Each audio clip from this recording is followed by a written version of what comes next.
That's right, you've heard the rumors. There's these strange people out in the wilderness wandering around. Well, we're out here to investigate it and find out exactly what's going on. Let me try to catch one right now. Excuse me, sir. Excuse me. Yes. So what exactly are you guys doing out here? Oh yeah, I was in Egypt and they bring me here for an inheritance. So I come here and look for my inheritance. An inheritance? Yes. What exactly is your inheritance? Oh yeah, it's like a god, the money, power, woman, gold, the silver. I'm looking for all these things. Money, God, power, yes, silver. Okay. Silver, gold, the woman, all these things. Let's get another one in here. We got another wanderer about here. Man, can you come here? So how long have you been out here?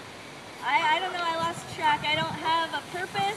I've just been out here so long I lost track of time and I have no idea what year it is or anything. She's wandering in the wilderness and you don't know why and you have no purpose. Right.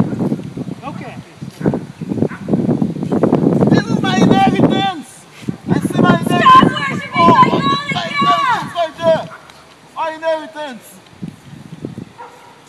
Well, there you have it, folks. We got a bunch of people wandering in the wilderness with no idea what they're doing. Back to you, Kevin. Welcome back to WBS TV. Just in, while these men were out in the desert with their heads, well, buried in the sand, we have found a better inheritance. And for this, we turn to the experts. Dr. Tsoukalis. You've got to think onto theologically. Sulu! That's very interesting, Dr. Tsoukalis, but we thought Hebrews showed us in 4:11 that this inheritance was simply God's rest, and that in Hebrews 7, verses 15 through 17, that Jesus is shown as our high priest. And for those of you listening, you will see in Hebrews 2, 1 through 3 that you can accept this rest, but it's your choice. It's optional. But we want you to know Hebrews 4:1 shows us that the entrance has a time frame, a duration, and that door is closing. So we would like you to accept it. But further, how would we attain this rest? For that, we go to Dr. Blakemore, our other expert. The juxtaposition of the existential angst in comparison to the epistemological reference of not knowing is quite confounding in light of the reality that people indeed do. Well, thank you, Dr. Blakemore. No wonder he teaches the class on dying. He could put anyone to sleep. Should have got Yuri. Well, actually, let's talk about how you attain this inheritance. It starts out first as Jesus as the mediator. It's found in Hebrews 9, 15 through 18.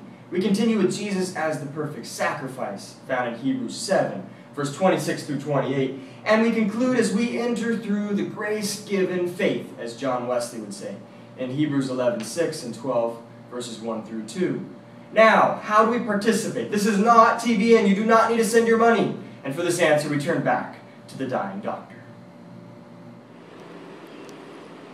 The issue is we live in a moralistic, therapeutic, deistic age, you wascally wabbit. Well, that's very interesting. Once again, thank you, Dr. Blakemore. Actually, how to participate. Hebrews 4:1 shows us that we need to live rightly. How should we do that? Hebrews 10, 24 and 25 encourages us to love one another. In chapters 13, 1 through 6 shows us we need to do this with a brotherly love. Chapters 13, 16 through 18 shows us we need to support our pastor and share with others.